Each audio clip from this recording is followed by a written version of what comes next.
kabla sijaenda kazini. So the second time nimechange, nimekuwa this body from a corporate body and stuff, you know. The hair, how it looks right now. Ndeka stuff kwenye nywele pia, and yeah, so sasa naenda sokoni. That's why I'm like this. And then nirudi, nioge, then nianze kuvaa, and done everything. So this is how I look before going to as a corporate body, before being a corporate. Okay, yes, before being a look. But it's the Marisa. I am not that. Don't judge.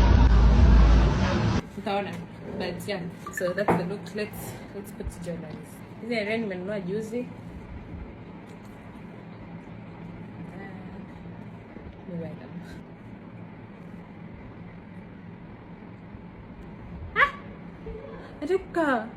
So this is how they look. Very nice.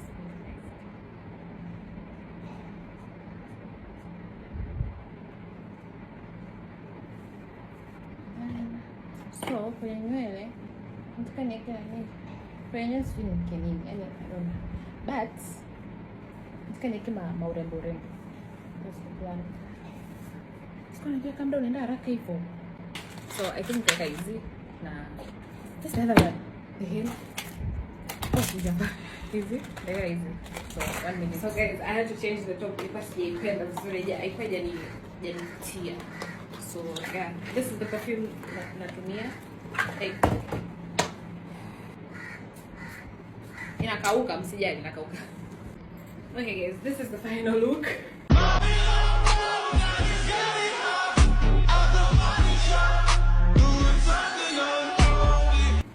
Yeah, so this is the back. Nimechelewa. Bado tusijapaka the thing that's, you know, the makeup, the lipstick, and then that's it. Paka gel. Kivana miwani hapa. Damn, you're looking fine. Good. Bye.